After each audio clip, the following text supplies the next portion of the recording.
éventuellement à vos questions. L'idée, c'était de passer en revue un sujet qui est assez important, hein, qui est la mise en place du closier BIM.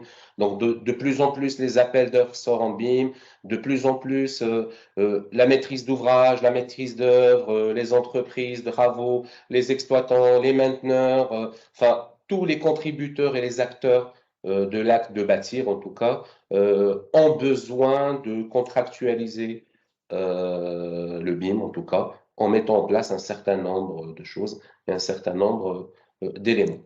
Comment va se dérouler notre webinaire? On va aborder 4 items, donc 4 grands chapitres. Je vous ferai une petite introduction.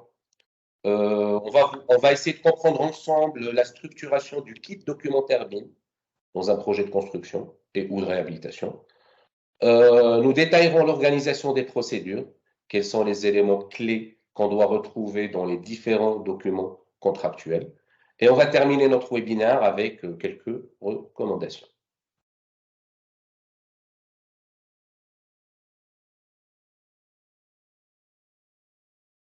Ce qu'on a constaté, ce qu'on constate de plus en plus, c'est que pour déployer du BIM dans un projet de construction, on nécessite, ou de réhabilitation d'ailleurs, on nécessite de mettre en place un kit documentaire.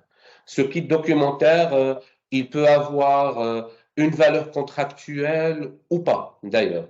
Et pendant le webinaire, on va faire la distinction entre ce qui est contractuel de ce qui ne l'est pas.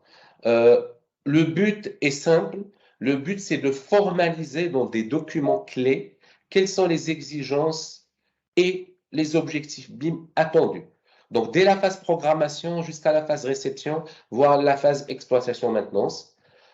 Du coup, comme je le disais en préambule, la méthode de travail doit être organisée contractuellement. Donc, dans un projet de construction ou de rénovation, dès la phase concours, dès la phase programmation, en qualité de maître d'œuvre, on est censé répondre à un projet, donc soumissionner pour espérer emporter un marché.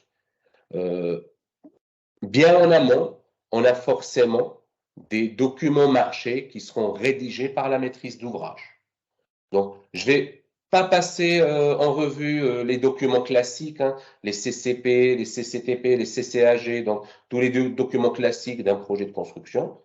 À côté de ça, maintenant, de plus en plus, on répond à une offre et on a une charte BIM, on a un cahier des charges BIM, on a un schéma directeur BIM, on nous demande en qualité de maître d'œuvre de rendre une notice BIM, une convention BIM. On va essayer de comprendre quelle est la différence entre les différents documents clés qui peuvent être contractuels ou pas. Donc, avant toute chose, pour pouvoir formaliser des clauses, donc le mot clausier vient des différentes clauses juridiques, hein, on parle de clausier juridique d'une manière générale, c'est la liste, on va dire, d'actions, la liste de livrables qu'on peut rendre contractuelle et qu'on peut formaliser dans un document écrit ou un document numérique d'ailleurs. Le closier BIM, quant à lui, va apporter toutes les exigences et les livrables BIM associés à un projet. Et donc, avant de commencer à formaliser tout cela, il est hyper important d'avoir ses propres objectifs BIM. On ne peut pas formaliser un closier, on ne peut pas formaliser une exigence si on ne sait pas quels sont les objectifs BIM d'une opération. Ensuite, les objectifs BIM doivent être traduits en usage. On verra par la suite quelques exemples. Ces mêmes usages BIM doivent être traduits en usage métier.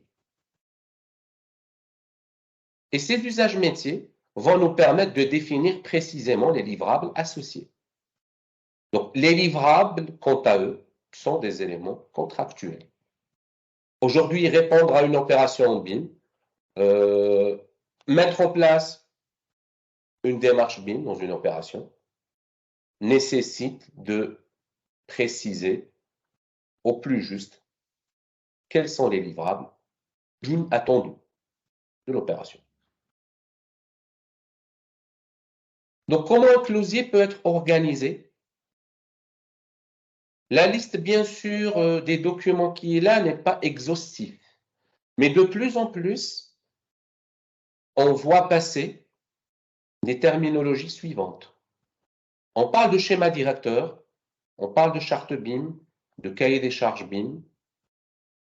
Là, typiquement, ce sont des documents propriétaires d'une maîtrise d'ouvrage. Donc, avant de lancer n'importe quelle opération, construction ou de réhabilitation, un maître d'ouvrage peut avoir son propre schéma directeur. Son schéma directeur va permettre d'expliquer juste la stratégie à adopter. Est-ce qu'on fait du BIM ou pas? Si on fait du BIM, pour quel type d'opération? Et ça s'arrête là. Est-ce qu'on fait du BIM pour du neuf, pour de l'AREA? Est-ce qu'on fait pour les deux? Est-ce qu'on fait du BIM pour des opérations à moins de 10 000 m², à plus de 10 000 m²? Donc, ce genre d'informations, un maître d'ouvrage va les rédiger dans son schéma directeur. Le schéma directeur, par la suite, va lui permettre, en interne, de mettre en place une charte BIM. Que contient la charte BIM? On verra par la suite. Ensuite, il est amené à préparer les pièces marchées pour préparer son appel d'offres à destination des différents soumissionnaires. Donc, le cahier des charges et le document marché. Il va demander à la phase concours, est-ce que la maîtrise d'œuvre ou le groupement de maîtrise d'œuvre met en place une notice BIM? Qu'est-ce qu'une notice BIM? C'est un document qui va décrire d'une manière très succincte les moyens humains, matériels déployés pour assurer cette démarche BIM, avec les références BIM associées.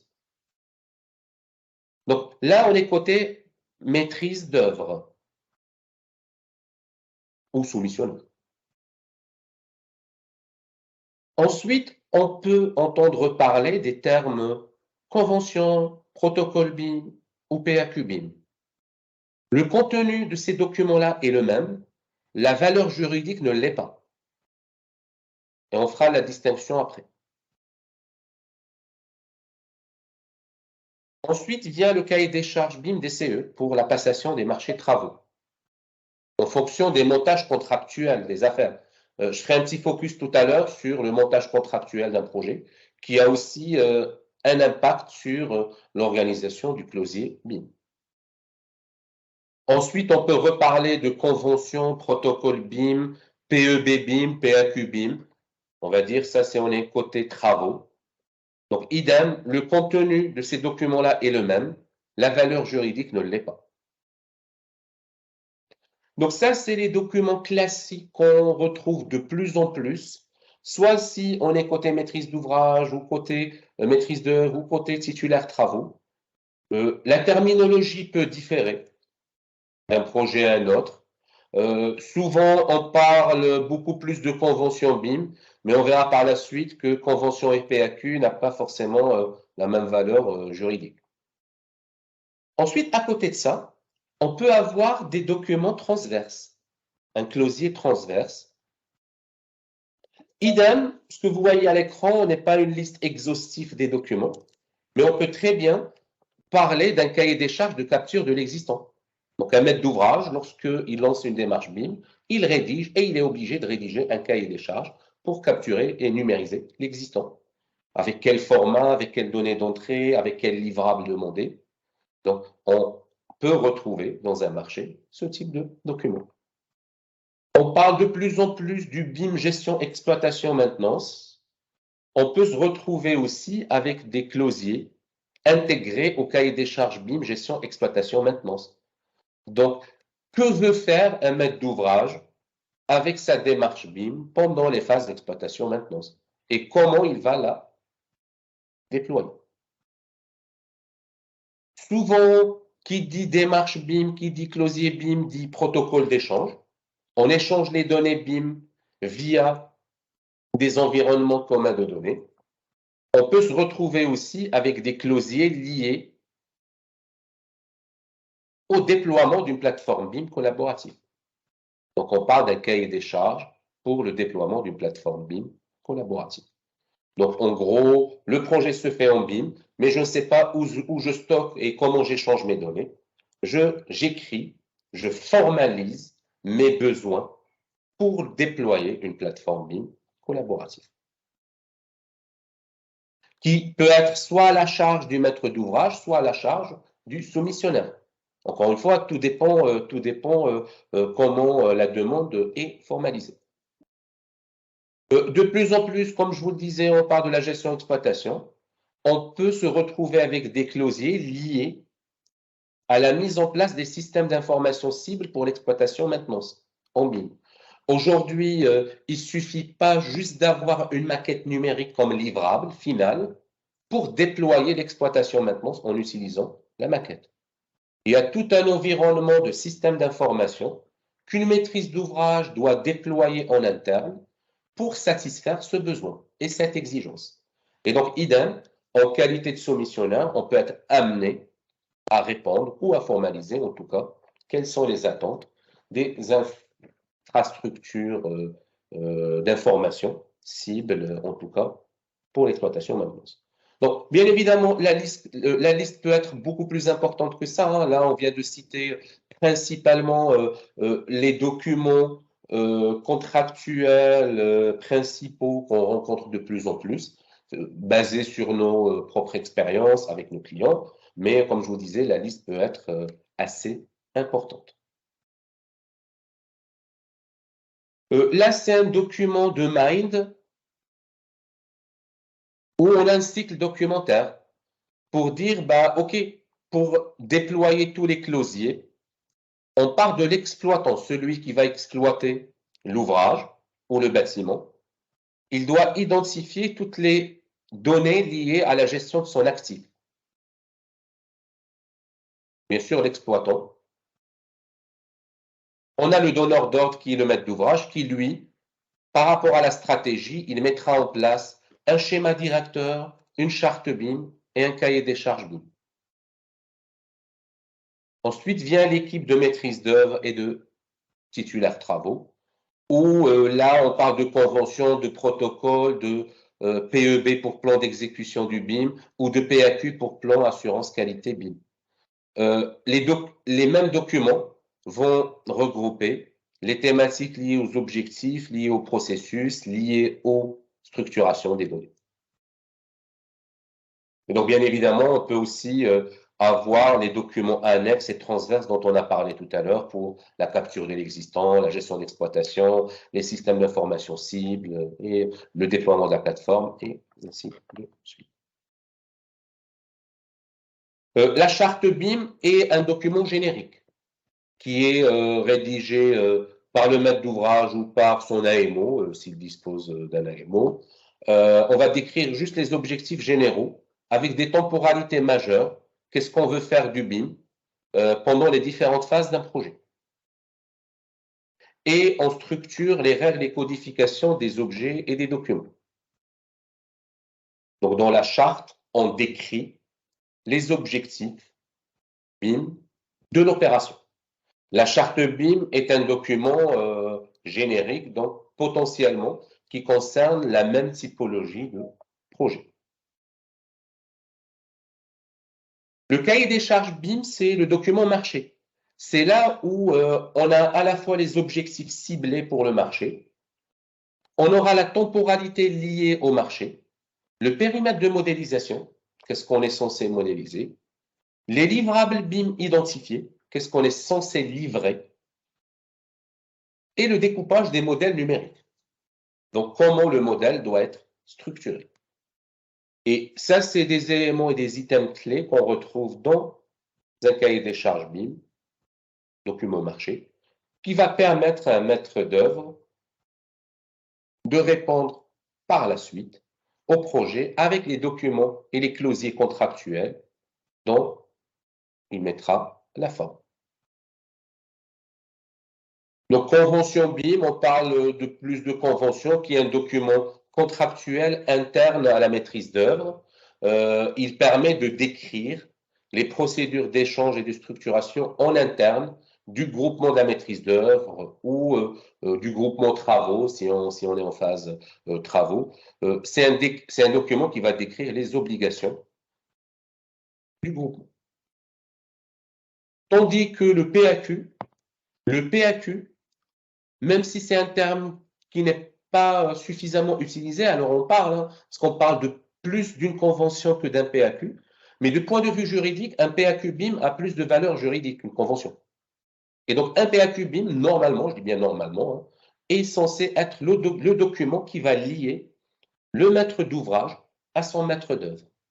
Même si dans les pratiques actuelles, hein, ce qu'on constate, c'est que c'est plutôt la convention qui lie le maître d'ouvrage à son maître d'œuvre, mais du point de vue juridique, encore une fois, et par rapport aux expertises qu'on a menées, on constate qu'un PAQ peut avoir une valeur juridique plus importante. Même si, comme je vous le disais tout à l'heure, le contenu est le même. C'est juste que dans la convention BIM, c'est l'ensemble des contributeurs, l'ensemble des maîtrises d'ouvrage qui décrivent les processus internes à leur groupement, comment ils travaillent, comment ils échangent, comment ils stockent la donnée, avec quelle fréquence ils font leurs réunions. Ça, c'est en interne. En externe, ils doivent formaliser ça dans leur PAQ. Et dans ce PAQ-là, ils disent, OK, nous, on organise des réunions ciblées, on utilise telle ou telle cartographie d'outils qui a été imposée et on répond aux exigences BIM de la maîtrise d'ouvrage en mettant en face des usages métiers. En phase travaux, on peut parler de PEP BIM, plan d'exécution BIM, de convention BIM exé ou de PAQ BIM. Encore une fois, c'est les mêmes documents en termes de contenu. La valeur juridique, quant à elle, n'est pas forcément la même. Même si je ne suis pas un expert juridique, hein, mais en concertation avec un certain nombre d'acteurs, on constate que le terme PAQ est mieux approprié. Mais soit, hein, parce que des fois, on récupère des marchés, si on se positionne du côté de maîtrise d'œuvre, et on nous demande en qualité de maître d'œuvre de mettre en place une convention et non un PAQ. Donc, le titre doit être rectifié dans ce sens-là. J'ai pas listé les documents transverses dont je parlais tout à l'heure, mais en tout cas, ça, c'est les documents, les principaux documents qu'on peut avoir. Il y a juste avant la passation des marchés travaux, forcément, on a un cahier des charges BIM DCE, qui est une reprise du cahier des charges BIM études projet, dans lequel on le met en place pour la consultation des titulaires travaux.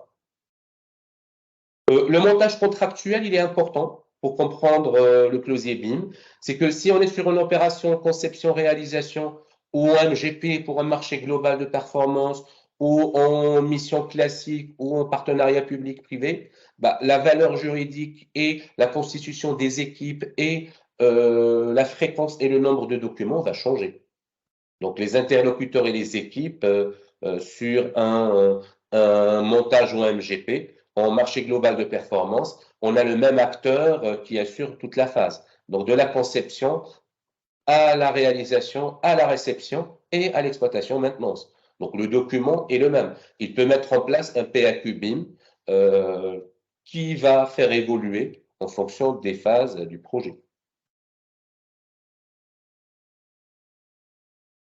Maintenant vient l'organisation des procédures, les contenus de chaque document. Comme je vous le disais, le contenu de chaque document diffère en fonction de la finalité. Une charte BIM va juste décrire le périmètre d'intervention, les typologies de projet, les règles de codification et les procédures d'échange d'une manière très générique. Le cahier des charges va exiger les livrables associés en fonction des objectifs BIM. Les conventions et ou les PAQ BIM vont traduire les usages BIM en usages métier. Et donc, on a forcément des documents qui vont permettre de mieux gérer les processus et les modes opératoires. On peut parler d'un closier lié à la stratégie, dans lequel on liste quels sont les objectifs et les usages et comment le projet doit être découpé. On a un autre closier lié à l'ECD, ECD pour environnement commun de données. Comment on peut optimiser les échanges. On peut parler d'un closier lié au standard BIM. Est-ce qu'il y a une bibliothèque d'objets BIM? Est-ce qu'elle est imposée ou pas? Est-ce qu'il faut la faire ou pas? Avec quel niveau de détail, quel niveau d'information, quel niveau de documentation, pour quelle phase? Donc ça, c'est les standards qu'on met en place. Ensuite, on peut avoir des supports et méthodes pour les différents modes opératoires. Mode opératoire lié à la production, à la coordination. On peut très bien avoir des guides qui vont nous dire, bah, OK, la plateforme BIM du projet a été déployée, mais concrètement, comment l'utiliser? Donc là, on a un mode opératoire qui décrit comment on utilise une plateforme. Le mode opératoire n'est pas un document contractuel, par contre. C'est un document qui a vocation d'information. OK, on est obligé d'utiliser une plateforme. Derrière, on peut mettre en place le mode opératoire qui va avec. On a un mode opératoire qui peut décrire comment auditer une maquette numérique. On peut avoir un mode opératoire qui décrit comment renseigner les métadonnées d'un objet dans une maquette. On peut avoir un mode opératoire qui décrit comment on organise des réunions de revue de projet entre les différents acteurs. Le volet juridique, quant à lui, dont on parlait tout à l'heure, on a les différents contrats, protocoles et cahiers des charges. Donc ça, c'est des documents qui seront contractuels par la suite. Alors, d'une manière très pragmatique, pour pouvoir mieux maîtriser vos closiers BIM, il faut impérativement cerner quels sont les objectifs BIM du projet, les objectifs BIM qui seront déclinés en usage BIM. Quand on dit, bah, OK, bah, en fait, le BIM sert à aider à la réception de l'ouvrage. Qu'est-ce qu'on entend par ça? Ben, on entend qu'il faut faire des extractions significatives des données, par exemple, et préparer des OPR à ce moment-là, en utilisant peut-être la maquette numérique. On parle d'un objectif qui est la gestion du patrimoine, la gestion de la maintenance et la gestion de l'environnement de travail. Quels sont les usages BIM qui peuvent répondre à cet objectif BIM? Ainsi de suite. Donc, plus on a d'objectifs, plus on a des livrables associés, plus le projet doit être organisé contractuellement d'une manière beaucoup plus précise. Et bien sûr, en face de ça, alors on parle, il ne suffit pas de dire, bah, OK, le BIM m'aide à prendre mes décisions en animant des revues de projet, par exemple. Ce n'est pas suffisant, il faut décrire le livrable associé. Quand on anime une revue de projet, on met en place un journal des thématiques, on met en place un journal de prise de décision, on a un assemblage de maquettes, on a des BCF qui peuvent être générés, ainsi de suite. Donc ça, c'est des livrables associés pour qu'on puisse garder toujours le même périmètre contractuel d'intervention. Alors là, c'est une liste, hein, je ne vais pas la détailler plus que ça. Source Média Construct, où on a les usages BIM qui ont été déclinés. Et chaque usage BIM doit être rapporté à la phase concernée. C'est qu'aujourd'hui, quand on parle de planification 4D, on peut très bien l'avoir dès la phase étude, comme on peut très bien l'avoir dès la phase exploitation, comme on peut très bien l'avoir qu'en phase exécution. Donc ça dépend des exigences du projet. Aujourd'hui, il ne suffit pas de dire, bah, OK, le BIM c'est bien, le BIM m'aide à faire tant de choses. Il faut aussi dire, bah, OK, le BIM c'est bien, il m'aide à faire beaucoup de choses. Concrètement, comment? Concrètement, quels sont les livrables qui sont demandés et formalisés? Et concrètement, à quelle phase du projet? Et donc, sur les différents chapitres des documents clés qu'on aura, on aura forcément l'organisation des procédures, on définira le périmètre BIM du projet avec la nature de l'information des objets, donc que comporteront les objets. On doit identifier précisément la chaîne graphique et les écosystèmes. On doit identifier précisément les modalités d'échange. Est-ce qu'on travaille sur une JET, sur une PVC? Avec quel format et quels sont les livrables? Comment les différents contributeurs et collaborateurs peuvent travailler? Est-ce qu'il y a un contrôle lié aux livrables et lié aux maquettes numériques? Est-ce qu'il y a une revue de projet qui est mise en place ou pas, en s'appuyant sur la maquette numérique? Donc, tout ça permet de contractualiser les besoins. Ensuite, il y a le déploiement des équipes. On parle souvent d'équipes BIM dédiées à un projet ou à une opération. Il ne faut juste pas oublier qu'il y aura toujours une direction de projet qui va chapeauter les aspects contractuels, fonctionnels et techniques du projet. Il y aura le BIM management qui va s'assurer des différents closiers BIM et s'assurer de la conduite et de l'atteinte des objectifs. Il y aura les différents coordinateurs BIM en fonction des entités avec leur propre action qui est identifiée. Un référent BIM qui peut avoir un rôle à l'échelle d'une entité. Et de plus en plus, on a des présences d'AMO BIM qui assistent, on va dire, une maîtrise d'ouvrage à mettre en place les différents closiers BIM et à veiller par la suite à ce que le contrôle et la démarche soient assurés. Donc, il y a les moyens humains, les moyens matériels, l'organisation des procédures, les formats d'échange, la nature d'information d'objets qu'on retrouvera systématiquement dans tous les documents contractuels, que ce soit cahier des charges, que ce soit notice BIM, que ce soit PAQ BIM, que ce soit convention BIM, tous les chapitres seront détaillés avec un degré de profondeur en fonction de la phase concernée. Je termine juste avec quelques recommandations. Pour mieux gérer et structurer la mise en place de son closier BIM, qu'on soit côté maîtrise d'ouvrage, côté titulaire études ou titulaire travaux, il faut identifier précisément les livrables BIM d'un projet. Il ne suffit pas de dire je fais de l'animation 4D avec du BIM. Concrètement, je suis censé livrer quoi? Ou je demanderai au soumissionnaire de livrer quoi, par exemple. Avoir une approche contractuelle des pratiques, donc contractualiser les besoins. Faire la distinction entre des contrats, des conventions et des modes opératoires.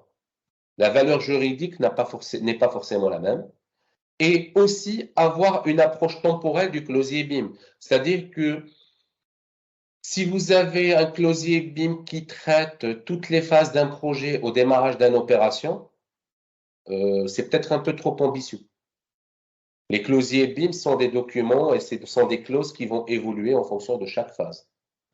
On ne traite pas la maintenance pendant la phase étude, même si, qu'on soit, on essaye de prévoir la maintenabilité de l'ouvrage. Donc, toutes ces recommandations-là font que, en tout cas, il faut veiller à ce que les livrables soient identifiés, avoir une approche temporelle, faire la distinction entre contrat et documents et guides internes et contractualiser les pratiques.